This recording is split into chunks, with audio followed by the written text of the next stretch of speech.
Bonjour à tous, dans cette vidéo, nous allons voir comment déterminer une racine évidente d'un trinôme. Dans l'exemple, on nous demande de déterminer une racine évidente de chacun des trinômes ci-dessous. Donc ici, nous avons trois trinômes qui s'appellent f, g et h. Alors déterminer une racine veut dire trouver un nombre x0 tel que f de x0 est égal à 0. Et ce qu'on appelle une racine évidente, eh bien c'est une racine qu'on peut trouver par tâtonnement. Donc on va commencer par donner une méthode pour trouver une racine évidente. Eh bien pour déterminer une racine évidente d'un trinôme, on peut tester des petits nombres, comme par exemple 0, 1, 2, moins 1, moins 2, etc. Donc par exemple, dans la première question, on a f de x qui est égal à 10x carré moins 18x plus 8. Eh bien on va tester par exemple x égale 0, alors on va faire ça de tête. 10 fois 0 au carré, ça va donner 0, moins 18 fois 0, ça va donner 0, et il va rester 8.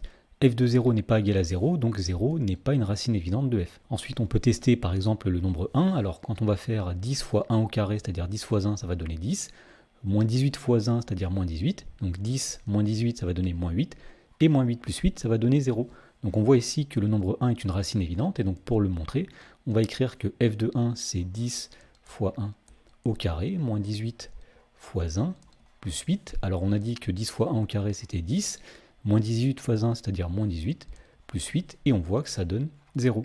Et donc puisque f de 1 est égal à 0, on en déduit que 1 est une racine évidente de f. Dans la question numéro 2, on demande de trouver une racine évidente de g de x égale 12x carré plus 4x moins 8.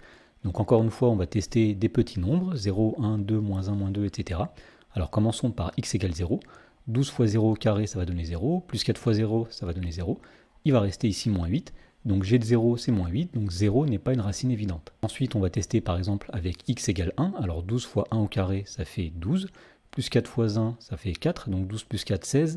16 moins 8, ça fait 8. Ça n'est pas égal à 0, donc 1 n'est pas une racine évidente ici non plus. Donc on peut tester par exemple avec le nombre 2, si on fait ici 12 fois 2 au carré, c'est-à-dire 12 fois 4, ça fait 24, plus 4 fois 2, 8, 24 plus 8, ça va donner 32, 32 moins 8, ça va donner 24, donc 2 n'est pas non plus une racine évidente de g. Donc on va continuer de tester avec d'autres nombres, donc par exemple on va tester avec x égale moins 1, si on fait 12 fois moins 1 au carré, alors moins 1 au carré c'est 1, 12 fois 1 ça fait 12, ensuite 4 fois moins 1, donc moins 4, 12 moins 4, il va rester 8, et 8 moins 8, ça donne 0. Donc on voit que si on calcule l'image de moins 1 par la fonction g, eh bien on va avoir 12 fois moins 1 au carré, plus 4 fois moins 1, moins 8. Alors 12 fois moins 1 au carré, on a dit que c'était égal à 12, plus 4 fois moins 1, c'est-à-dire moins 4, moins 8, et tout ceci est égal à 0. Et puisque l'image de moins 1 par la fonction g, c'est 0, eh bien on en déduit que moins 1, c'est une racine évidente de g.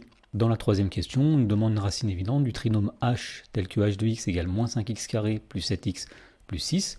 Alors encore une fois, on va tester des petits nombres. Si on fait h de 0, moins 5 fois 0 carré, 0, plus 7 fois 0, 0, il va rester 6, donc 0 n'est pas une racine évidente de h. Ensuite, on peut tester avec x égale 1, donc si on fait moins 5 fois 1 au carré, donc moins 5, plus 7 fois 1, donc 7, moins 5 plus 7, ça va donner 2, 2 plus 6, ça fait 8, donc 1 n'est pas une racine évidente de h. On va tester ensuite avec x égale 2, alors moins 5 fois 2 au carré, c'est-à-dire moins 5 fois 4, ça va donner moins 20, plus 7 fois 2, ça va donner 14, moins 20 plus 14, ça va donner moins 6, et moins 6 plus 6, ça fait 0. Donc a priori, 2 sera une racine évidente, alors on va calculer h de 2, en disant que h de 2 c'est moins 5 multiplié par 2 au carré, plus 7 fois 2, plus 6, alors moins 5 fois 2 au carré, on a dit que c'était égal à moins 20, plus 7 fois 2, donc 14, plus 6, et le tout est égal à 0. Et donc, puisque l'image de 2 par la fonction h c'est 0, eh bien on en déduit que 2, c'est une racine évidente de h.